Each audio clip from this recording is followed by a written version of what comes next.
నమస్తే, నేను Kavitha. Welcome to I dream. All India సర్వీసెస్కు అసలు ఎవరు అర్హులు? ఏ అర్హత ఉంటే దానికి సెలెక్ట్ అవుతారు? వికలాంగులు దానికి అర్హులు అవుతారా కాదా? ఐఏఎస్ ఆఫీసర్ స్మితా సబర్వాల్ చేసిన వ్యాఖ్యల తర్వాత ఒక పెద్ద ఎత్తున చర్చ అయితే జరుగుతోంది. అసలు దేని గురించి మనం చర్చించుకోవాల్సినటువంటి అవసరం ఉంది? ఎందుకని చర్చ పక్కదారి పడుతోంది? మనతో పాటుగా ఉన్నారు former bureaucrat and founder for democratic reforms founder doctor Jayaprakash Narayan గారు. హలో సార్, నమస్తే. నమస్తే కవిత. సార్, ఎలా ఉన్నారు? Fine, thank you. Sir, we are waiting for your reaction and reply. Sir, ఎలా ఉంటుంది ఏంటి? మొత్తం అంతా చర్చ పక్కదారి పెట్టినట్టు కనిపిస్తోంది సార్. అసలు యాక్చువల్గా ఆల్ ఇండియా సర్వీసెస్కి ఎవరు సెలెక్ట్ అవుతారు? వికలాంగులను దానికి కన్సిడర్ చేయాలా వద్దా? ఈ చర్చ అంతా పక్కదారి పట్టిపోతుంది. అసలు స్టార్ట్ అయిందేమో ఫేక్ సర్టిఫికేట్ పెట్టుకొని ఒక అమ్మాయి వచ్చింది, ట్రైనీ ఐఏఎస్గా సెలెక్ట్ అయింది అనేది. ఎలా చూస్తున్నారు సార్ మొత్తం ఈ ఎంటైర్ ఎపిసోడ్ని మీరు? ముందు ఫేక్ సర్టిఫికేట్ పొందిన వాళ్ళని ఖచ్చితంగా తొలగించాలి. దాంతోపాటు నేరారోపణ చేసి శిక్షించాలి. ఎందుకంటే సదుద్దేశంతో మన పార్లమెంటు కానీ చట్టసభలు కానీ అణగారిన వర్గాలకు ఇచ్చిన కోటాని అక్రమంగా పొందితే నష్టం ఎవరికి? నిరుపేదలకి. సమాజంలో ఏమవుతుంది? నమ్మకం పోతుంది పూర్తిగా. అంచేత అలా మోసానికి పాల్పడ్డ వాళ్ళని నా ఉద్యోగం నుంచి గ్యారంటీకి తీసేయాలి, దానిలో అనుమానం లేనే లేదు.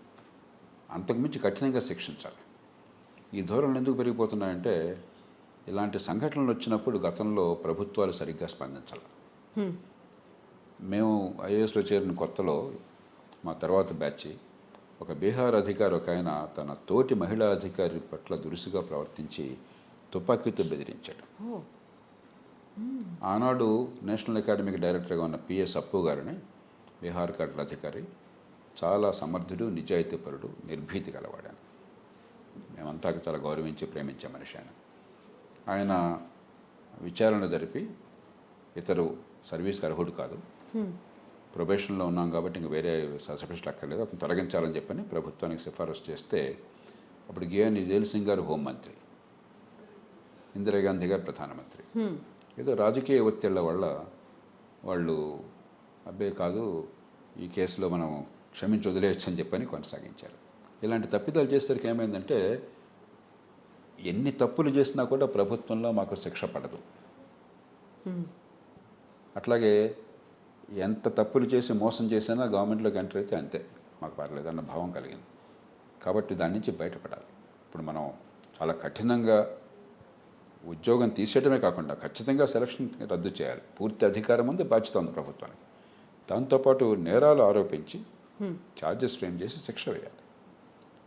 క్రిమినల్ కేసులో నిరూపించి శిక్ష వేయాలి. దొంగ సర్టిఫికేట్ తీసుకొచ్చిన వాళ్ళకి, సర్టిఫికేట్ ఇచ్చిన వాళ్ళకి, దానికి ప్రోత్బలం ఇచ్చిన వాళ్ళకి. అప్పుడు ఏమవుతుందంటే నిజంగా ఏ వర్గాల కోసం మనం ఈ రిజర్వేషన్లు ఏర్పాటు చేశామో అర్హత గల వాళ్ళకి అందే ఏర్పాటు జరుగుతుంది. అలా లేకపోతే దేశంలో యూపీఎస్సీ మీద కాస్త నమ్మకం ఉంది. ఇంకా రాష్ట్ర పబ్లిక్ సర్వీస్ కమిషన్ మీద నమ్మకం చాలా మీద తగ్గిపోయింది చాలా రాష్ట్రాలు. ఎన్నో రాష్ట్రాల్లో, నేను రాష్ట్రాల పేర్లు చెప్పను, అవినీతి సరే చాలా చోట్ల ఆరోపణలు ఉన్నాయి. అవినీతి పక్కన పెట్టిన అసమర్థత ఊహించినంత ఉన్నది పబ్లిక్ సర్వీస్ కమిషన్లో. ఒకానొక పరీక్షలో నేను స్వయంగా గమనించాను. కొందరు లెక్చరర్లు ఎంపిక చేస్తున్నప్పుడు వాళ్ళ కీ ఒకటి ఉంటుంది, క్వశ్చన్ పేపర్కి కీ ఉంటుంది. 53 తప్పులు ఆ కీలో ఉన్నాయి. దాని ప్రకారం వాళ్ళు ఎవాల్యుయేట్ చేసి సెలక్షన్ చేశారు. మార్క్స్ వేయాల్సింది దాన్ని బట్టి. అసలు ఎంత ఊహించడానికి సాధ్యంగా అందది. కాబట్టి రాష్ట్రాల్లో ఇంత ఉన్న పరిస్థితుల్లో యూపీఎస్సీ చాలా అత్యున్నత ప్రమాణాలతో సిఫారసులకి అవినీతికి లొంగకుండా క్రమబద్ధంగా సమయపాలన పాటిస్తూ ప్రతి సంవత్సరం ఒక టంచనగా టైం టేబుల్ దాని ప్రకారం చేస్తూ మరి ఎన్ని ఒత్తిళ్ళు ఉంటే మనం ఊహించగలం. ఈ దేశంలో ఐఏఎస్లో చేరడం అంటే వర్గం అని చెప్పిన భావన, పిచ్చి ఆలోచన మన దేశంలో ఉంది. వాటికి ఏమి లొంగకుండా అద్భుతంగా చేస్తున్నారు. కానీ ఇలాంటి సంఘటనలు ఏమిటంటే నమ్మకం పోతుంది. ఇప్పుడు ఈ సంవత్సరం 13 లక్షల మంది పోటీ పడ్డారు నేను విన్నంత వరకు. ఇది ఈ పోటీ పరీక్షలకి జాతీయ స్థాయిలో సర్వీసులకు 800 మంది 900 మందిని సెలెక్ట్ చేస్తారు. 13 లక్షల మంది, ఒక 6-7 లక్షల మంది ఎగ్జామినేషన్కి కూర్చుంటారు. ఒక 12-13 వేల మంది మెయిన్ ఎగ్జామినేషన్కి పెడతారు ప్రిలిమినరీ అయిపోయిన తర్వాత. ఒక 3,000 మంది 2,500 మందో ఇంటర్వ్యూకి పెడతారు. ఈ తతంగం మొత్తాన్ని అద్భుతంగా సకాలంలో పూర్తి చేస్తున్నారు. కాబట్టి ఇలాంటి సంఘటనలు జరిగినప్పుడు వెంటనే స్పందించి ఊరికే ఏదో కాలయాపన చేయకుండా వాళ్ళ ఉద్యోగం నుంచి తీసేయాలి, కఠిన శిక్షలు వేయాలి, ఒక బలమైన సంకేతాన్ని ప్రభుత్వం అందించాలి సమాజానికి. ఇక అర్హత అంటే ప్రత్యేకంగా యూపీఎస్సీకి అదనపు అర్హతలు లేవు. ఒక గ్రాడ్యుయేషన్ చాలు. చాలామందికి తెలుసో లేదో, ఒక గ్రాడ్యుయేషన్ చాలు. వయసు అర్హత ఒకటి ఉంది, మినిమం ఎంత ఏజ్ అని, మ్యాక్సిమం ఎంత ఏజ్ అని చెప్పని. పూర్వమేమో ఐసీఎస్ ఆ కాలంలో 21 ఏళ్ళకే అయిపోయేది ఐసీఎస్ ఎంపిక. అందుకని భారతీయులు చాలా కష్టంగా ఉండేది. ఇండియా నుంచి ఆనాడు అక్కడి దాకా వెళ్ళడం, బ్రిటన్కి వెళ్ళి 21 లోపల అక్కడ పోటీ పరీక్షల్లో కూర్చుని పోటీ కావడం చాలా కష్టం ఉండేది. తర్వాత మన వాళ్ళు నేర్చుకున్నారు అక్కడికి వెళ్ళి చేయడం అని చెప్పాను. ఆనాడు ఐసీఎస్ అని చెప్పంటే ప్రపంచంలో అత్యధిక జీతం ఉన్న ఉద్యోగం. కాబట్టి బ్రిటన్లో మధ్యతరగతి వర్గాలకి, పేద వర్గాలకి ఇండియా పోయి ఐసీఎస్లో చేరడం అంటే చాలా గొప్ప విషయం. అది వాళ్ళ జీవితాలు మరి గొప్ప జీతాలు వస్తాయి, గొప్ప అధికారం చలాయించవచ్చు నల్ల జాతి వాళ్ళ మీద, లేకపోతే గోధుమ రంగు జాతి వాళ్ళ మీద. జాతి అహంకారం కొంత ఉంటుంది, మేము గొప్పవాళ్ళం అన్న భావన ఉంటుంది. మాంట్గోమరీ, ఫీల్డ్ మార్షల్ మాంట్గోమరీ, రెండో ప్రపంచ యుద్ధంలో బ్రిటన్ నుంచి గొప్ప పేరు పొందినటువంటి ఆయన. మాంట్గోమరీ గురించి ఏం చెప్తారంటే, ఆయన ఐసీఎస్ పరీక్ష కూర్చున్నట్ట. ఆ రోజుల్లో 2-3 సెలెక్ట్ చేసేవాళ్ళు ఒక్కొక్క బ్యాచ్లో. ఓకే, ముగ్గురిని అనుకుంటే సెలెక్ట్ చేస్తే 4వ వాడటారు దానిలో సెలెక్ట్ కాల. అప్పుడు ఆమెలో చేరి ఆయన సుప్రసిద్ధుడైనాడు, ఫీల్డ్ మాస్టర్ అయినాడు. అంత ప్రతిష్ఠ ఉండేది ఐసీఎస్కి ఆ రోజుల్లో. అలాగే మన దేశం నుంచి మనకు తెలుసు, శ్రీనాథ్ బెనర్జీ కావచ్చు, లేకపోతే మన నేతాజీ సుభాష్ చంద్రబోస్ సివిల్ సర్వీసెస్కి వెళ్ళారు. చాలామంది గొప్ప పేరు తెచ్చుకున్నారు అక్కడికి వెళ్ళి. సుభాష్ చంద్రబోస్ ముందుగానే రాజీనామా చేశారు చాలా అర్లీ దశలోనే. మనకి స్వతంత్రం వచ్చాక ఏమైందంటే, ఈ ఐఏఎస్, ఐపీఎస్, ఆల్ ఇండియా సర్వీసులు అంటే ఆ వలస కాలం నాటి వాసనల వల్ల ఇది చాలా గొప్ప అధికారం అని చెప్పిన గ్లామర్ విపరీతంగా వచ్చింది. అదే భావజాలం కంటిన్యూ అయింది. సమాజానికి ప్రజలకి సేవ అన్నదానికంటే అసలు ఐఏఎస్లో వచ్చేది ఇప్పటికి కూడా, ఇంకా ఇప్పుడు కొంచెం తగ్గిందేమో కానీ ఇప్పటికి కూడా ఐఏఎస్ అనగానే చాలా గొప్పది, చాలా అద్భుతమైనది, మనం పెత్తనం చేయొచ్చు, రాజుల్లాగా ఉండొచ్చు అన్న భావన మన సమాజంలో బాగా పాకిపోయింది. దాంతో ఏమవుతుంది, పిల్లలకి ఆసక్తి ఉండొచ్చు, ఉండకపోవచ్చు. ఉన్నా లేకపోయినా మరి పక్క వాళ్ళని చూసి కొంత ముచ్చటపడి కానీ, తల్లిదండ్రుల ప్రోద్బలం వల్ల కానీ ఐఏఎస్కి వెళ్ళటం అని చెప్పి అనేది ఒక ఉద్యమం అయిపోయింది. మీకు నిజంగా ప్రజాసేవ పట్ల ఆసక్తి ఉంటే, ప్రజాసేవ అంటే ఉమ్మడి లక్ష్యాలను సాధించడం, మీ వృత్తి, మీ సొంత జీవితమే కాకుండా సమాజంలో ఉమ్మడి హితాన్ని పెంచడం కోసం పరిపాలనని లక్ష్యంగా ఎంచుకోవటం, మార్గంగా ఎంచుకోవటం. దాని మీద మీరు ఆసక్తి ఉండొచ్చు, ఉండకపోవచ్చు. మీకు ఎంత తెలివితేటలున్నా, ఎంత చదువుకున్నా, కొంతమందికి యాప్టిట్యూడ్ లేదనుకోండి, ఆ రంగంలో ఏం చేయాలో మనకి పెద్ద లోతు లేదు, అంతగా ఆలోచించదు అనుకోండి, మీరు దాని బదులు వేరే చేసుకుంటే మీరు హైగా గౌరవప్రదంగా బతకాలు, సమాజానికి మంచి చేయగలరు. కాబట్టి దాంతో నిమిత్తం లేకుండా, వ్యక్తి అభివృద్ధితో నిమిత్తం లేకుండా దీన్ని చాలా గొప్పగా చేశాం. ఐఏఎస్కి గొప్ప తెలివితేటలు అక్కర్లా, ఇంగిత జ్ఞానం కావాలి, తార్కిక దృక్పథం కావాలి, సమాజం అంటే మమకారం కావాలి, రాజ్యాంగాన్ని, ప్రజాస్వామ్యాన్ని గౌరవించే సంస్కృతి కావాలి, నిర్దిష్టమైన లక్ష్యాన్ని ప్రతిపాదించే దానికి నాయకత్వాన్ని ఇచ్చి వాటిని సాధించే నిర్భరతనం కావాలి. పరిపాలనకి ఎంత చదువుకున్నారు అన్నదానికంటే ఎంత ఈ విజ్ఞత ఉన్నది. ఉదాహరణకి జరగ వెంగళరావు గారు 8వ తరగతి చదువుకున్నారు నాకు తెలిసినంత వరకు. స్కూల్ కూడా పూర్తి చేసినట్లేరు ఆయన. కానీ వెంగళరావు గారిని మించిన ముఖ్యమంత్రి ఆంధ్రప్రదేశ్, తెలంగాణ చరిత్రలో ఎంతవరకు అవ్వలేరు.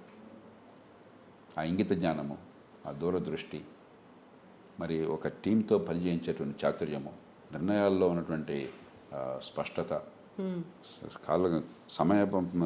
సమయబద్ధంగా గట్టిగా పని చేయించటము, ఎవరికి ఏ రకంగా అధికారాలు బదిలీ చేసి వాళ్ళతో పనిచేయించుకోవాలో తెలియటము, అపారమైనటువంటి, నాకు ఆయన చివరి దశదాకా నాకు బాగా సన్నిహితులు. ఎంత తపనుండేది ఆయనలో. కాబట్టి ఎంత చదువుకున్నా దానికంటే సమాజంలో కొంతమందికి సహజమైన నాయకత్వ లక్షణాలు ఉంటాయి. రాజకీయంలో కావచ్చు, పరిపాలనలో కావచ్చు. పరిపాలన అంటే ఏమిటి, 100 మంది లేక 1000 మంది ఐఏఎస్ అనుకోండి, జిల్లా కలెక్టర్గా ఉంటే ఇప్పుడు చిన్న జిల్లాలని, పెద్ద జిల్లాలు ఉన్నప్పుడు 30,000 మంది సిబ్బంది ఉండేవాడు. కొన్ని శాఖల్లో 1,00,000 మంది, 2,00,000 మంది సిబ్బంది ఉంటారు. ఇంతమందిని ప్రేరేపించి వాళ్ళ శక్తిని ఉపయోగించి సమాజానికి మంచి ఫలితాలు సాధించాలి. అది మర్చిపోయినాం మనం. అంతా ఫైళ్ళు చూడడము, కాగితాల మీద సంతకాలు పెడితే తప్ప జనానికి ఏమవుతుంది, అవుట్కమ్ ఏమిటి, పర్యవసానం ఏంటి, ఫలితం ఏంటి అన్నది చాలా కొద్దిమంది చేయగలుగుతున్నారు. అందువల్ల మన చర్చ అంతా కూడా మీరు ఇందాక అన్నారు, ఈ చర్చ అంతా ఎవరు చేరతారు దాని మీద ఉంది. నేను దాని గురించి తర్వాత ఆలోచిద్దాను, నాకు అసలు ముఖ్యం కానే కాదు. ఎవరు చేరితే మనకేం కావాలా, ఈ దేశంలో చేరే వాళ్ళకి ఏమైనా కొరత ఉందా, ఆ పదవులకి ఏమన్నా పోటీ లేకుండా ఉందా, ఐఏఎస్ ఖాళీలోనే మీరు రండి ఏమన్నా కోరుతున్నారా, 100 పోస్టులు ఉంటే 1,00,000 మంది వెళ్తున్నారు మీరు. కానీ మనం చూడాల్సింది ఒక సమాజంగా ఎవరు వచ్చారని కాదు, ప్రజలకి ఏమైంది దానివల్ల అని చెప్పని.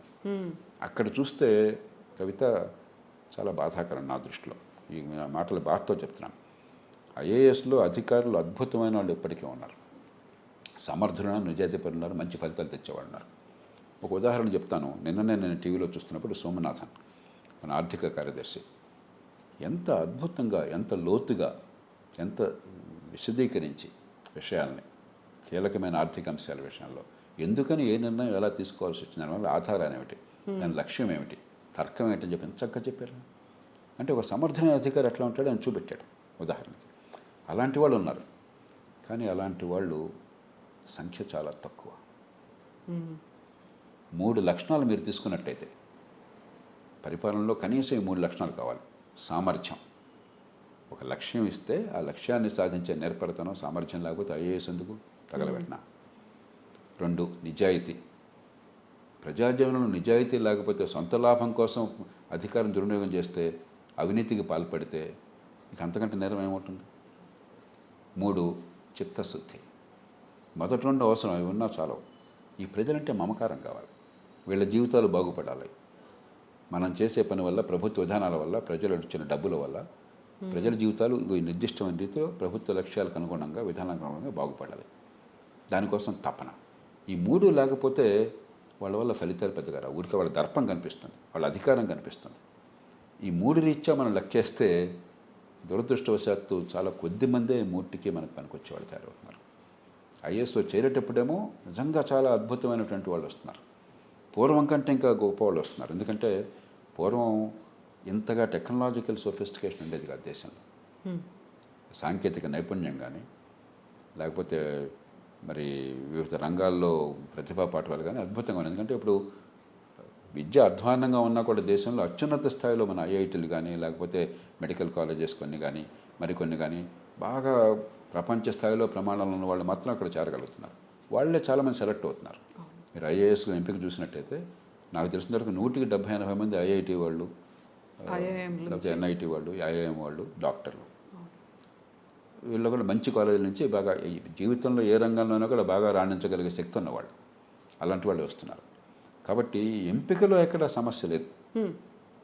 ఎంపిక తర్వాత ఏం జరుగుతుందని చూస్తే చాలా కొద్ది సంవత్సరాల్లో చాలా ఎక్కువగా రాజీ పడుతున్నారు, అలసత్వానికి గురవుతున్నారు, అధికార దుర్వినియోగం చేస్తున్నారు, లాలూచి పడుతున్నారు, పదవులు ఉన్న వాళ్ళతో రాజుల మించిన రాజభక్తి చూపెడుతున్నారు. సమాజానికి ప్రయోజనం కావాల్సినంత జరగడం లేదు. కాబట్టి మనం ఎవరు సెలెక్ట్ అవుతారు అన్న దానికంటే ఆ ప్రతిభ ఉన్న వాళ్ళు ఎవరు సెలెక్ట్ అయినా కూడా పర్వాలేదు. ఇంతమందిలో ఈ 100 మంది మరొక 100 మంది అనేది పెద్ద ముఖ్యం కాదు. కాకపోతే మనకు గ్రామర్ ఉంది కాబట్టి దానికోసం బోర్డు కోచింగ్ ఇన్స్టిట్యూట్స్, దానికోసం హడావిడి హంగామా. నా దగ్గరికి వస్తే నేను చెప్తుంటాను, ఎవరు సెలెక్ట్ అయితే నాకేం కావాలా, నువ్వైతే ఏం కావాలా, ఆమె అయితే ఏం కావాలా, ఇద్దరు ఒకటే కదా. నాకు ఈ దేశ పౌరుడిగా దీనికేం పోటీ లేకుండా లేదు కదా. నాకు కావాల్సింది మీరు ఏం చేస్తారు మీరు అని చెప్పాను. మీ వల్ల ఈ దేశానికి ఏం ప్రయోజనం వస్తుంది తప్ప ఎవరు సెలెక్ట్ అయ్యారో నాకు ముఖ్యం కానే కాదు. మనం అలా అనుకోవట్లా. ఎమ్మెల్యే ఎవరయ్యాడు ముఖ్యం తప్ప ఏం జరుగుతుందో ముఖ్యం కాదు. ఎంపీ ఎవరయ్యాడు ముఖ్యం తప్ప ఏం జరుగుతుందో ముఖ్యం కాదు. మంత్రి ఎవరాడే ముఖ్యం తప్ప ఏం జరుగుతుందో ముఖ్యం కాదు. అలాగే అధికారి ఎవరయ్యాడు తప్ప ఏం జరుగుతుందో ముఖ్యం కాదు. మనం ఎవరయ్యాడు అన్న దానికంటే ఏం జరుగుతుందనే దాని మీద దృష్టి పెట్టాలి. వీళ్ళని ఒక లక్ష్యం కోసం వీళ్ళని పెట్టుకున్నాం. ఇంత పెద్ద అధికారాన్ని చిన్న వయసులో 24-25 ఏళ్ల వయసులో లక్షల మంది మీద అధికారాన్ని ఇస్తున్నాం చట్టబద్ధంగా. కోట్ల 10 కోట్లు 100 కోట్ల రూపాయల వనరులు వాళ్ళ చేతుల్లో పెడుతున్నాం. వాళ్ళ నుంచి సమాజానికి సత్ఫలితాలు లేకపోతే ఎవరు వస్తే మాత్రం ఉపయోగం ఏంటి. కాబట్టి నేను కోరేది ఈ వీటిల్లోకి వెళ్లకుండా, అనవసరమైన వాటిలోకి వెళ్లకుండా, ఈ ప్రభుత్వంలో చేరడం కోసం ఎంత తపన పడుతున్నారే అన్ని స్థాయిల్లో, గుమస్తా దగ్గర నుంచి ఉన్నతాధికారి దాకా, చేరిన తర్వాత ఏ మేరకు ప్రజలకు నిజమైన ఫలితాలు వస్తున్నాయి, రాకపోతే ఎందుకు రావటం లేదు, అవి వచ్చేట్టుగా చేయడం ఎట్లాగా మనం. ఎందుకంటే ఈ సమాజం పోషిస్తుంది. ఉన్నతాధికారులకి పెద్దగా జీతాలు లేవు. ఐసీఎస్లో బ్రహ్మాండంగా జీతాలు ఉండే ప్రపంచ స్థాయిలో, తర్వాత తగ్గించారు, ఈ మధ్య మళ్ళీ పెంచారు. కానీ ఆ స్థాయి ప్రతిభకి వాళ్ళ జీతాలు పెద్ద ఎక్కువ కాదు. మార్కెట్లో వాళ్ళకి 3-4 రెట్లు వస్తాయి. కానీ ఆ ఉద్యోగాలు తీసే మిగతా ఉద్యోగాలు చూడండి, మార్కెట్ కంటే 3 రెట్లు ఎక్కువ జీతం ఇస్తున్నాం ప్రభుత్వంలో. ఒకే పనికి మార్కెట్లో 20,000 జీతం వస్తే ప్రభుత్వంలో 60,000 వస్తుంది సగటున. జీవితకాలం మనం భద్రత ఇస్తున్నాం. ప్రజల వనరుల మీద, ప్రజల జీవితాల మీద బోళ్ళంత పెత్తనం ఇస్తున్నాం. ఏం జరుగుతుంది ప్రజలకి తిరిగి? అలా ఆలోచిస్తే మనందరికీ తెలుసు వాస్తవం ఏంటో. ప్రభుత్వ శాఖల్లో ఏం జరుగుతుందో, ఎంత అవినీతి విశృంఖలంగా ఉందో, ప్రజలకు సకాలంలో పని దొరక ఎంత వేదన పడుతున్నారో. మంచివాళ్ళు ఉన్నారు, నేను మళ్ళీ చెప్తున్నా, సమర్థులు మంచివాళ్ళు ఉన్నారు, కానీ చాలా బహుకొద్ది మంది అయ్యారు. వాళ్ళది ఒంటరి పోరాటం అవుతున్నది. సార్ మీరు ఇప్పుడు ఒక మాట అన్నారు, గ్రాడ్యుయేట్ అయితే చాలు ఎలిజిబుల్ అనేది. అయితే దానికి ఫిజికల్ స్టామినా కూడా చూడాల్సినటువంటి అవసరం ఉంటుంది. ఆ నిబంధనలు ఉన్నాయి, దెన్ వాట్ అబౌట్ పాటిస్తారు. ఇప్పుడు ఉదాహరణకి ఐపీఎస్ ఉందనుకోండి, విధిగా శరీర దారుఢ్యం కావాలి, అలాగే చూపు వెనికిడి ఇవన్నీ చూస్తారు. ఐఏఎస్ కూడా ఉంది, కాకపోతే ఐపీఎస్ ప్రమాణాలు అక్కల. ఐపీఎస్లో కొంచెం శారీరకంగా మరింత నేర పరిశోధనలో ఉండాలి కాబట్టి, లాభం ఉండాలి కాబట్టి చూస్తారు. ఐఏఎస్లో కూడా చూపు, వెనికిడి, తర్వాత శరీర దారుఢ్యము, తర్వాత కొన్ని అవయవాల లోపం, ఉదాహరణకి గుండె జబ్బు తీవ్రంగా ఉందనుకోండి తీసుకోరు, మెడికల్ టెస్ట్ ఉంటుంది. కాబట్టి మీ పనికి అంతరాయం లేకుండా మీకు మీ నుంచి ప్రభుత్వాధికారిగా చేరితే మీరు దాని నుంచి మీ నుంచి ప్రజలు సేవను ఆశిస్తున్నారు. ఆ సేవ చేయడానికి, ఆ విధి నిర్వహణకి సరిపోయేటువంటి ఆరోగ్యం అంటే సరిపోతుంది. దివ్యాంగులు ఎలిజిబుల్ కాదా సార్? అలా ఏమన్నా? ఎలిజిబుల్ కాకపోతే ఏంటంటే దివ్యాంగులు కూడా పూర్తి అంధత్వం ఉందనుకోండి, మరి పరిపాలనలో కొన్ని పదవుల్లో చేయరు, కొన్ని పదవుల్లో చేయొచ్చు. కేవలం కాగితాలు చూసి కంప్యూటర్తో పనిచేసే పదవులు చేయొచ్చు. కానీ ఇప్పుడు ఐఏఎస్ అధికారి, ఐపీఎస్ అధికారి అనుకోండి, మీరు ఫీల్డ్ లెవెల్లో తిరగలేకపోతే, ఎదుటి మనిషిని చూడలేకపోతే, మీరు ఇన్స్పెక్షన్ చేయలేకపోతే ఫీల్డ్లో చాలా కష్టమవుతుంది. అయినా కూడా ఈ మధ్య నాకు గుర్తున్నంతవరకు సుప్రీంకోర్టు తీర్పు వల్ల ఒక పూర్తి అంధత్వం ఉన్నవారు కూడా ఒకరిద్దరు చేరినట్టు గుర్తుంది నాకు. ప్రస్తుతం పరిస్థితి తెలియదు, మరి వాడు ఎలాగా మేనేజ్ చేస్తున్నారో నాకు తెలియదు. కాబట్టి మనకు ఒకటే రూల్, మీరు పనికి అంతరాయం లేకుండా అంటే మిమ్మల్ని పెట్టుకున్నది ప్రజలకి సరైన సేవలు అందించడం కోసం. ఆ పనికి అంతరాయం లేకపోతే ఎవరైనా అర్హులు. ఈ రోజుల్లో గొప్ప కంప్యూటర్ ఇంజనీర్లుగా పూర్తి అంధత్వం ఉన్నవాళ్ళు ఉన్నారు. అంచేత పూర్వకాలం కాదు కదా. కాకపోతే ఖచ్చితంగా మీ గురించి కాదు ఇది, నేను మళ్ళీ చెప్పేది మీ గురించి కాదు, ఇది ప్రజల గురించి. మీ వల్ల ప్రజలకు ఏ రకమైన లోపం లేకుండా అందవలసిన సేవలు అందేట్టయితే వాళ్ళు ఖచ్చితంగా అర్హులే. అది ప్రభుత్వాలు లేకపోతే సెలక్షన్ ప్రాసెస్లో యూపీఎస్సీ కొన్ని రూల్స్ పెడుతోంది, నిబంధనలు పెడుతోంది, ఇవి కండిషన్స్. దానికి లోబడి అందరూ అర్హులే. సో ఇప్పుడు మనం ఉన్నటువంటి సొసైటీలో ఇంక్లూజివ్నెస్ అనేది మనం ఆలోచించినట్టయితే ట్రాన్స్జెండర్స్ కావచ్చు, మరొక వైపు దివ్యాంగులు, ఒక రకమైనటువంటి డిస్క్రిమినేషను, వివక్ష అనేది కనిపిస్తుంది అనుకున్నప్పుడు, ఇప్పుడు ఆల్ ఇండియా సర్వీసెస్కి వాళ్ళు అర్హులా కాదా అనుకున్నప్పుడు సైకలాజికల్గా వాళ్ళు ఇంకా మేము డౌన్ అయిపోతున్నాము. సుప్రీంకోర్టు రూల్ ఉన్నప్పటికీ ఇలాంటి చర్చ అనేది రావడం అసలు జరగాల్సినటువంటి చర్చ. అందుకనే ఇప్పుడు చర్చకి కొన్ని నిబంధనలు పెట్టారు, నిబంధనల ప్రకారం ఎవరైనా అర్హులే. అందుకని మనం చూడవలసింది వీళ్ళ వల్ల సమాజానికి ఏం జరుగుతుందని తప్ప, కొంతమంది అర్హులు కొంతమంది అనర్హులు అని చెప్పి మనం అవసరంగా దాని మీద వేరే చూపెట్టాల్సిన అవసరం లేదు. ఆ చర్చ నిరర్థకమైనది. ఆ చర్చ ఎక్కడి నుంచి వస్తుందంటే, ఇదేదో ప్రివిలేజ్ లాగా. ప్రివిలేజ్ ఏ మేరకు? ప్రజలకి సేవ చేసే అవకాశం దొరకటం ప్రివిలేజ్ తప్ప పెత్తనం చేసే ప్రివిలేజ్ కాదు. రెండుకి తేడా ఉంది. ఆ హోదా అనేది ప్రివిలేజ్ కాదు. హోదా ప్రివిలేజ్ కాదు. ప్రభుత్వాధికారి హోదాలో ఉన్నాను అనుకున్నట్టయితే అతడు ప్రజలకి మేలు చేయలేడు. నేను ఖచ్చితంగా చెప్తున్నాను. చాలామంది మాట్లాడే భాష ఉన్నతాధికారులు అక్కర్లా, మధ్యస్థాయిలో అధికారులు కూడా మీరు ఇప్పుడు జాగ్రత్తగా గమనించండి. ఇప్పుడు కొంచెం తగ్గి ఉంటుంది ఈ మధ్యకాలంలో, ప్రజాస్వామ్యం ఎంతో కొంత వేడి అనుకుంటుంది కాబట్టి. ఎవరితో మాట్లాడుతున్నావో తెలుసా అంటాడు. ఊతపదం అది. దాదాపు ప్రభుత్వంలో ఉద్యోగుల అధికారులకి ప్రజలతో మాట్లాడుతున్నప్పుడు ఏమైనా సందర్భం వస్తే ఎవరితో మాట్లాడుతున్నావో తెలుసా, ఏమి దేవుడు అనుకున్నా అంటే ఈ ప్రజలు అన్న గౌరవం లేదు. ప్రజాస్వామ్య స్పృహ మనకి ఇంకా రాలా.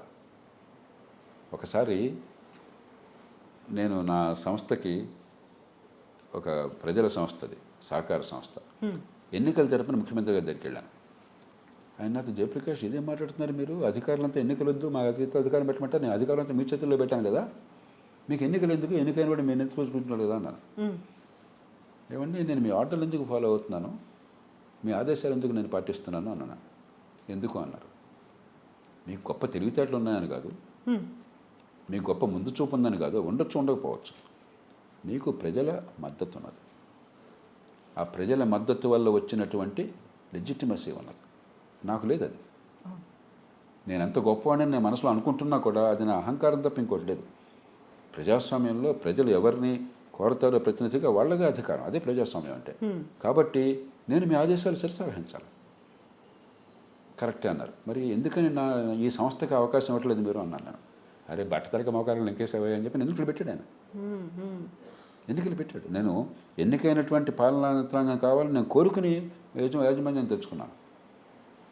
ఇప్పుడు అలాగని చెప్పి వాళ్ళు చెప్పిన మొత్తం ప్రతినిధి రాజుల నుంచి రాజపచ్చు పెట్టేసి గంగిరెద్దులా తలక ఊపేసి తప్పు చెప్తే చేయమని కాదు. ప్రజల ప్రతినిధులతో కలిసి పనిచేయడం నేర్చుకోవాలి. ప్రజలకు నచ్చబట్టి నేర్చుకోవాలి. ధర్మాన్ని తప్పకుండా, ప్రజా సంక్షేమానికి దెబ్బ కొట్టకుండా ప్రజాస్వామ్యాన్ని గౌరవించాలి. ఈ మూడు అవసరం. ధర్మాన్ని తప్పకూడదు, ప్రజా సంక్షేమాన్ని దెబ్బ కొట్టకూడదు, ప్రజాస్వామ్యాన్ని అగౌరవపరచకూడదు. ఈ మూర్తిని కలపాలి. అది తేలిక కాదు. ఆ చాతుర్యం ఉంటేనే, ఆ సంకల్పం ఉంటేనే, ఆ తపన ఉంటేనే దీనికి అర్హులు తప్ప ఏదో పరీక్షాశానం కూర్చుంటే అట్లాగా. నేను ఎప్పుడు చెప్తుంటాను, ఏదో ఆ రోజు అదృష్టం కొద్దీ నువ్వు కొంచెం మూడ్లో ఉన్నావు, ఎగ్జామ్ ఆ రోజు మంచి మూడ్లో ఉన్నాడు, భార్యతో పోట్లాడలేదు ఆయన, రాత్రి బాగా నిద్రపోయాడు, హుషారుగా ఉన్నాడు, మార్కులు వేసాడు, ఒక మార్కుతో సెలెక్ట్ అయినావు, గొప్ప అనుకుంటే ఎట్లాగా? ఒక పరీక్ష నీకు ఉన్నటువంటి నిదర్శనం అన్నట్టయితే గొప్ప అనుకుంటే ఎట్లాగా? వెంకటరావు గారు ఏ పరీక్షలు పాస్ కాలేదు. అంచేత చాలా నమ్రత కావాలి, ఆత్మగౌరవంతో కూడిన నమ్రత కావాలి, హుందాతనంతో కూడిన నమ్రత కావాలి, ప్రజల పట్ల నిజమైనటువంటి అనురక్తి కావాలి. అది లేకుండా నేను దీనిలో ఉన్నాను. కొంతమంది అధికారుల భాష చాలా బాధ అనిపిస్తుంది. నేను దీనిలో ఉన్నాను, నువ్వు రాగలవా, ఈ ఐఏఎస్లో రాగలవా, ఏమిటది? అది గొప్పలాగా సవాళ్ళు కూడా విసురుకుంటున్నారు కదా, రిజైన్ చేసి వచ్చేసేయండి మనం రాస్తాం. అలాగే ఐఏఎస్ ఐపీఎస్ మధ్య తగాదాలు, నేను ఎక్కువ నువ్వు ఎక్కువ. అరే ఏదో పరీక్షలో ఒక మార్క్ కట్టి ఒక మార్క్ కట్టి వస్తే అది ఈ సర్వీస్ ఆ సర్వీస్ అంతే. ఐపీఎస్లో అద్భుతమైన వాళ్ళని చూశాను నేను, ఐఏఎస్లో పనికిమాలిన వాళ్ళని చూశాను. లేకపోతే డైరెక్టర్ టు ప్రమోటీలంతా పనికిరారని చెప్పి అనుకున్న వాళ్ళు. నాకు మొట్టమొదటి నేను నేర్చుకున్నది అది. అంతకంటే మూర్ఖపు ఆలోచన లేదు. నా దగ్గర డిప్యూటీ తహసీల్దార్ గారిని పనిచేసేవాడు, నేను సబ్ కలెక్టర్గా ఉండగా. డిప్యూటీ తహసీల్దార్ చాలా కింది స్థాయి కింద లెక్క. ఎంత అద్భుతమైన పని చేసేవాడు. రాత్రి మూడు ప్రజల సేవలో నిమగ్నం ఉండేవాడు. నా దగ్గర గుమస్తాలు పనిచేశారు, అద్భుతమైన పరిజ్ఞానం ఉండేది వాళ్ళ దగ్గర. డిప్యూటీ కలెక్టర్లు మన రాష్ట్రంలో మిగతా పదవులు ఎట్లా ఉన్నా కూడా రాష్ట్ర పబ్లిక్ సర్వీస్ కమిషన్ ఎంపిక చేసేవాళ్ళు. డిప్యూటీ కలెక్టర్లను చూసిన చాలామంది ఐఏఎస్ అధికారుల కంటే సమర్థులు. ఎందుకంటే కనీసం వాళ్ళకి మళ్ళీ ఐఏఎస్లో చేరాలని చెప్పని తపనతో బాగా పనిచేసిన పట్టుదల ఉండేది. వీళ్ళకేమో ఐఏఎస్లో వచ్చిన వాళ్ళకి మేము ఐఏఎస్లో చేరాం కదా, రాజులు అయిపోయినాం, ఇంకా పని చేయక్కర్లేదు, నేర్చుకోక్కర్లేదని ఉండేది. కాబట్టి మనం కులాన్ని బట్టి మనిషిని అలా అంచనా వేయకూడదు. సర్వీస్ని బట్టి కానీ, లేకపోతే డైరెక్టర్ టు ప్రమోటియా, IAS IPS, insider outsider, ఇవన్నీ కూడా చాలా మూర్ఖపు ఆలోచనలు. వ్యక్తిని వ్యక్తిగా అంచనా వేయాలి. అంచనా వేసి సమర్థుల్ని ప్రోత్సహించాలి. ప్రజాసేవ తత్పరత ఉంటే గౌరవించాలి. మరి నిజాయితీ ఉంటే నమస్కరించాలి. మన చేట్ల మావాడ పరాయవాడ, ఈ పార్టీ అయితే వీడు అనుకూలం, ఆ పార్టీ అయితే వాడు అనుకూలం, రాజును మించిన రాజభక్తి. ఈ పార్టీ రాగానే వాళ్ళందరినీ దూరంగా పెట్టేస్తారు, ఎంత సమర్థనైనా సరే. ఆ పార్టీ రాగానే వీళ్ళందరినీ దూరం పెట్టేస్తారు. ఇదేం పరిపాలన? దానిలో అధికారులు కూడా భాగస్వాములు అయిపోయినారు. నాయకుడికి తెలియకపోతే వీళ్ళే చెప్తున్నారు లంచం ఎట్లా మింగాలో, తప్పులు ఎట్లా చేయాలో, దుర్మార్గం ఎట్లా చేయాలో. కొన్ని సందర్భాలు రాజకీయం వాళ్ళు నేర్పుతున్నారు. ఎన్టీ రామారావు గారు ఎప్పుడు అనేవారు, రాజకీయం మీకు అనవసరం అండి, ప్రజలకు ఏది మంచిదో చెప్పండి, రాజకీయం మేము చూసుకుంటాం అని చెప్పాను. అలా ధైర్యం ఉన్న రాజకీయవేత్తలు చాలా తక్కువ మంది ఉన్నారు. దాన్ని అవసరంగా చేసుకుని వీళ్ళ ముందు సార్ పొలిటికల్గా కష్టం సార్ అంటాడు. అరే సమాజానికి మంచిదైతే చెప్పావు నువ్వు, నీకెందుకు పొలిటికల్ కష్టం లాగా నష్టం? అది వాళ్ళు చూసుకుంటారు. నీ బాధ్యత సమాజానికి మంచిదా కాదా, దేశానికి మంచిదా కాదా, దట్స్ ఆల్. అది మర్చిపోయినామా సార్? ఇప్పుడు స్మితా సబర్వాల్ ఇష్యూ తను చేసినటువంటి కామెంట్ తర్వాత మరొక బ్యూరోక్రాట్ బాలలత గారు కూడా ఇంటర్వ్యూ అయ్యారు. ఆ తర్వాత వికలాంగులకు సంబంధించి ఇన్ని మాట్లాడుకుంటున్నారు కదా, ఈ రెండు వర్షన్స్ మీరు చూసారా సార్? నేను రెండు చూడలేదు. సోషల్ మీడియా ఫాలో కాను, ఇలాంటివి పట్టించుకోను. కానీ నేను ఇందాక చెప్పినట్టుగా కొన్ని నిబంధనలు ఆ పదవిని బట్టి మనం పెట్టాం. పోలీస్ యంత్రాంగంలో ఖచ్చితంగా ఒక స్థాయి ఫిజికల్ ఫిట్నెస్ కావాలి. ఐఏఎస్లో అంత స్థాయి కాదు, కొంచెం తక్కువ సరిపోతుంది. మరి కొన్ని సర్వీసుల్లో ఫీల్డ్ లెవెల్లో పనిచేయాల్సిన అవసరం లేని సర్వీసుల్లో పెద్ద అంగవైకల్యం పెద్ద ఇబ్బంది కాదు. కాబట్టి దానికి లోబడి మీ వల్ల ప్రజలకి ఏం జరుగుతుంది, ప్రజలకి అందే సేవలో ఏమన్నా లోపం ఉంటుందా అన్న ఒక్క ప్రశ్న ముఖ్యం. దానికి లోబడి ఎవరికైనా అర్హత. సో ఇప్పుడు ఈ వీళ్ళిద్దరి మధ్య మొదలైన చర్చ కంటిన్యూ అవుతోంది. కొంతమంది అఫెండ్ అవుతున్నారు, కొంతమంది డిఫెండ్ చేస్తున్నారు. మరి ఇప్పుడు ఇంతసేపు చర్చించే ప్రయత్నం ఏంటంటే, ఎవరు వచ్చారన్న దాని మీద కాకుండా ఏం చేస్తారన్న మీద దృష్టి పెట్టండి. Exactly sir. ఇది ఒక పదవిగా ఇప్పుడు మనకి ప్రభుత్వంలో పాలిటిక్స్లో అంతే. వాడు గెలుస్తాడు, ఎవడు గెలుస్తాడు, నాకేం కావాలయ్యా? వాడి వల్ల సమాజానికి ఏం జరుగుతుంది? నా పన్నుల డబ్బులతో, నేను ఇచ్చిన అధికారంతో, ఈ రాజ్యాంగం ఇచ్చిన బాధ్యతతో చట్టాలు చేస్తున్నావు, నా కోసం చేస్తున్నావా, నా కోసం అమలు చేస్తున్నావా లేదా, అది ముఖ్యం తప్ప ఎవడు కూర్చుంటే ఏం కావాలి అక్కడ? ఒక విజ్ఞత గల సమాజంలో పదవి ముళ్ళ కిరీటం, ఒక మూర్ఖపు సమాజంలో పదవి చాలా గొప్పది. ప్రపంచంలో ఏ తత్వవేత్తనా కూడా రాజు కావాలి, రాజరికం గొప్పది అనుకున్నాడా? తత్వవేత్తలు రాజులయ్యారు కొన్ని సందర్భాల్లో, కానీ తత్వవేత్త అయినాడు కూడా దాన్ని గొప్పగా భావించరు. ఒక అబ్రహాం లింకన్ దాన్ని గొప్పగా అయినాడు భావించరా. ఒక మహాత్మా గాంధీ రాష్ట్రపతి కావాలి, ప్రధానమంత్రి కావాలని కోరుకోవాలి. ఆయన కోరుకుంటే ఆయన కాకుండా చేసే శక్తి భారతదేశంలో ఎవరికైనా ఉందా? కాబట్టి పదవిని చుట్టూ ఆలోచించేది మూర్ఖుల ఆలోచన. పదవిని ఒక మార్గంగా భావించి సమాజ హితం కోసం పనిచేసేది విజ్ఞుల ఆలోచన. నేను కోరేది సమాజాన్ని కూడా, సరే వాళ్ళు ఆ పదవుల కోసం పాకులాడేవాళ్ళు, అక్కడ కూర్చున్న వాళ్ళు పదవుల గురించి మాట్లాడతారు. మనం పౌరులం, మనకు ఎవడుంటే మనకేం కావాలా? నీ వల్ల నాకేం జరిగింది? ఆ ప్రశ్న మనం వేసుకోకపోతే మంచి పౌరులు ఎట్లా అవుతాము? పన్ను డబ్బు కట్టేది మనం కదా. నిన్న పన్నులు వేస్తే మనం భరించాం కదా, పన్ను నెల నెలకు కడుతున్నాం కదా. ఇప్పుడు జూలై మాసం వచ్చిన అందరూ మీరు ఇన్కమ్ ట్యాక్స్ రిటర్న్ ఫైల్ చేయాలి కదా. గుండె పగులుతోంది కదా, నేను వేలు ట్యాక్సులు కడుతున్నానని చెప్పని, దీనివల్ల ఫలితం రావట్లేదని చెప్పని. మీరు చూడాల్సింది అది. ఈ పన్నుల డబ్బుతో నాకు ఏమొస్తుంది? ఒక సమాజంగా చేయాల్సిన పని ఏం చేస్తున్నారు? వాళ్ళు సమర్థంగా మనకు సేవలు అందిస్తున్నారు. ఎంతకంటే తక్కువ ఖరీదుతో ఎంతకంటే మంచి సేవలు అందించే అవకాశం ఉందా? ఎందుకు చేయట్లేదు? ఆ చర్చ పెట్టుకోవాలి. కానీ ఎవడైతే నీకేం కావాలా నాకేం కావాలా? అయితే దివ్యాంగుల చర్చతో పాటుగా వస్తోంది రిజర్వేషన్లకి సంబంధించి కూడా వస్తుంది సార్. రిజర్వేషన్లు అవసరమా అనే దాంతో పాటుగా ఆల్రెడీ రిజర్వేషన్లతో ఆల్ ఇండియా సర్వీసెస్ వచ్చిన వాళ్ళ పిల్లలకి కూడా మళ్ళీ అదే రిజర్వేషన్లు వర్తింపచేయాలి. ఇంత డిస్కషన్ అనేది వస్తుంది. ఈ రెండుని సెపరేట్ చేద్దాం. నేను ఖచ్చితంగా చెప్తున్నాను, భారతీయ సమాజంలో ఇవాళున్న పరిస్థితుల్లో ఈ సమాజంలో సమైక్యతని కాపాడాలంటే ప్రభుత్వ వైఫల్యం వల్ల, ఈ మాట చాలా జాగ్రత్తగా చెప్తాను, ప్రభుత్వ వైఫల్యం వల్ల విద్య అందక లక్షల కోట్లు ఖర్చు పెడుతున్నా కూడా నిరుపేదలకు ఈ దేశంలో మంచి ప్రమాణాల విద్య అందట్లా. పిల్లల తప్పు కాదు, ప్రభుత్వాల తప్పు. అలమటిస్తున్న కాలంలో కొంతకాలం పాటు రాయితీలు కొనసాగాలి. అంబేద్కర్ ఏమనుకున్నారంటే, ఈ ప్రభుత్వాలు కొంచెం ఒళ్ళు వంచి మనసు పెట్టి ఏం చేయాలో అది చేస్తాయి కాబట్టి ఎక్కువ కాలం అక్కర్లేదని 10 ఏళ్ళు అన్నారు. 10-15 అనుకున్నారు, 10 ఏళ్ళని పెట్టారు. మనం అసలు ఏం చేయాలో ప్రభుత్వం చేయట్లేదు ఇప్పటికి కూడా. మంచి ప్రమాణాల విద్య ఈ దేశంలో పేదల పిల్లలకి దాదాపు అందట్లేదు. 180 మందికి ఈ విద్య వల్ల సర్టిఫికేట్లు అందుతున్నాయి తప్ప ప్రపంచానికి పనికొచ్చే నైపుణ్యం రావట్లేదు. వాళ్ళు ఏ పాపం చేయకుండానే, వాళ్ళు ఏ తప్పు లేకుండానే. కాబట్టి వాళ్ళ మీద భారం పెట్టడం తప్పు. అందుకే రిజర్వేషన్ లేకపోతే సమాజం నిలవదు. ఇప్పుడు పరిష్కారం మంచి ప్రమాణాల విద్య అందించడం, స్కూల్ స్థాయిలో ముఖ్యంగా. ఆ పునాదులు గట్టిగా ఉంటే రిజర్వేషన్స్ తర్వాత మాట్లాడుకోవచ్చు. రెండోది, నేను పేర్లు చెప్పను, బస్సు చెప్తాను కూడా, నేను చూద్దాము. అద్భుతమైన అధికారులను నేను చూసిన వాళ్ళు, ఎగ్జిక్యూటివ్ కాంపిటెన్స్ దళిత అధికారులను చూశాను. నిజంగా నేను బాగా నేర్చుకున్నది నా జీవితంలో పరిపాలనలో మెళకువలు ఏమిటి, ఎగ్జిక్యూటివ్లో ఒక పని సాధించాలంటే ఎగ్జిక్యూటివ్లో ఏం చేయాలని చెప్పినది ఒక గొప్ప అధికారి కాకతాళీయంగా దళిత నేపథ్యం నుంచి వచ్చారని.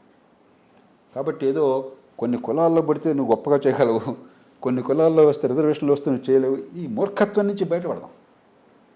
Absolutely untrue. దీనికి గొప్ప తెలివితేటలు అక్కర్లే. ఫస్ట్ తెలివితేటలు అందరికీ ఉన్నాయి. కాబట్టి మీరు మనిషిని ఈ కోణాలను చూడగానే మీరు చాలా దెబ్బతింటున్నారు. ఇక మూడోది లార్జర్ ఇష్యూ, సివిల్ సర్వీస్ సంబంధం లేదు. ఒక కుటుంబం ఈ రిజర్వేషన్తో మంచి ఫలితం పొందాక, ఆర్థికంగా ఎదిగాక, పదవులు వచ్చాక, వాళ్ళ పిల్లలకి మంచి చదువు అవకాశం వచ్చాక, ఆ కులంలో నిజంగా పేదలకు అవకాశం ఇవ్వాలని వీళ్ళకి ఇవ్వాలని వేరే విషయం. అది రేషనలైజ్ చేయాలా. బీసీలకు ఎప్పటికే పెట్టారు, ఏది మనకి క్రీమీ లేయర్ అన్న పేరుతో. ఇప్పుడు మహారాష్ట్ర అధికారిని కూడా నేను చూసిన వార్తల ప్రకారం ఆవిడ దొంగ సర్టిఫికేట్ కులంది ఉందని చెప్తున్నారు. అంతకు మించి క్రీమీ లేయర్ దొంగ సర్టిఫికేట్ అని చెప్తున్నారు. అందుకే చర్చ వచ్చింది అది. కాబట్టి ఖచ్చితంగా దాని గురించి ఆలోచన చేయాలి. కొన్ని వర్గాలకు ఇచ్చారు, కొన్ని వర్గాలకు లేదు. కానీ ప్రిన్సిపల్, నేను నా పిల్లల్ని కాపాడుకోగలిగితే, వాళ్ళకి మంచి ప్రమాణాల విద్య అందించగలిగితే, నాకు మంచి హోదా ఉంటే, నాకు మంచి చదువు ఉంటే, నా పిల్లలకి అవసరం ఉండదు. చట్టం ఏం చేస్తున్నదో రాజకీయ ప్రక్రియను బట్టి ఉంటుంది. అది దీనికి సంబంధం లేదు, సివిల్ సర్వీసే కాదని చెప్పి. అంచేత మనం విషయాలను కలగాపులగం చేయకుండా మనం చూడవలసింది, మామూలుగా జీవితంలో మెరుగుదడం కోసం ఏం చేయాలనేది మీ తంటాలు మీరు పడతారు. సమాజం చూసుకుంటుంది, మార్కెట్ చూసుకుంటుంది. మీరు మంచి డాక్టర్ కాదు, నేను నా ఇష్టం అయితే తనగా బలవంతంగా మీ దగ్గరికి వెళ్ళాల్సిన అవసరం లేదు. మీరు మంచి లాయరో కాదో, లేకపోతే మంచి కాంట్రాక్టరో కాదో, లేకపోతే మంచి మరొక సేవ అందించే వాళ్ళు కాదో, మన ఇష్టం. ఎవరు నచ్చితే వాళ్ళ దగ్గరికి పోతాం, కులం బట్టి వెళ్ళాం. గవర్నమెంట్ అట్లా కాదు కదా, మీది గుత్తాధిపత్యం. మీరు తప్ప ఇంకో నాకు వేరే గతి లేదు. మీరు సమర్థులు కాకపోతే, మీరు నిజాయితీ లేకపోతే, మీలో సంకల్పం లేకపోతే నష్టం జరిగేది నాకు, మీరు బతికేది నా డబ్బులతో, ఇచ్చింది నా అధికారం. కాబట్టి ఈ రెంటిని వేరే చేయాలి మనం. ప్రభుత్వం వేరు, బయట వేరు, మార్కెట్లో వేరు. అంచేత ఇక్కడ మనం చూడవలసింది ఏ ప్రమాణాలతో పనిచేస్తున్నారని తప్ప ఈ కులం గెలం అంతా జాంతానే. నేను నేను ఎన్నో చెప్పాను కదా, మేము ఐఏఎస్లో ఉన్నప్పుడు కొంతమందికి ఒక ఆలోచన ఉంటుంది, ఐఏఎస్ వాళ్ళు చాలా గొప్పవాళ్ళు, ఐపీఎస్ వాళ్ళు కొంచెం కరకుగా ఉంటారు. వాస్తవం కాదు, నేను చూశాను. సున్నితత్వం ఎంత ఉందని ఐపీఎస్లో చూశాను, ఐఏఎస్లోనూ ఉంది. కరకతనం ఎక్కడ ఉంది, అక్కడ ఉంది, మనుషులను బట్టి. అలాగే డైరెక్ట్ రిక్రూట్స్ అంతా గొప్పవాళ్ళు, ప్రమోటర్స్ అంతా పనికిరాని వాళ్ళు, అంతకంటే మూర్ఖత్వం లేదు. ఇవన్నీ మనం తెచ్చిపెట్టుకుని ప్రెజుడిసెస్,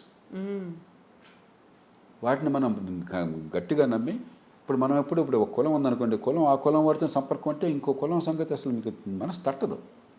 అలాగే మీ సర్వీస్తోనే మీరు ఉంటారు, మీరు ఒకరు కూడా చెప్పుకుంటారు వాడిని గురించి, వాడు మిమ్మల్ని గురించి చెప్పుకుంటాడు, ద్వేషం పెరుగుతూ ఉంటుంది, జనం చచ్చిపోతారు మధ్యలో. నా ఎస్పీకి నేను ఎవరు ఎస్పీగా ఉన్నా కూడా అన్నదమ్ముల్లాగా ఉండేవాడు.